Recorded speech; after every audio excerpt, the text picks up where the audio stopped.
রাধে রাধে। এই সেই বৃন্দাবনের বস্ত্রহরণ ঘাট। এই স্থানেই শ্যামসুন্দর কৃষ্ণ গোপিকাদের বস্ত্রহরণ করেছিল। এই মধুর বস্ত্রহরণ লীলা এই স্থানে হয়েছিল। আসলে গোপিকারা হলো সম্পূর্ণরূপে ভগবান শ্রীকৃষ্ণের চরণে আত্মসমর্পিত। ভগবান গোপিকাদের অনন্য প্রেমের পরীক্ষা নেওয়ার জন্য এই লীলা করেছিল।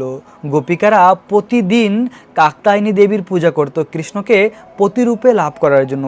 এভাবে কার্তিক মাসে 1 মাস পূজা করে ভগবানকে প্রসন্ন করেছিল।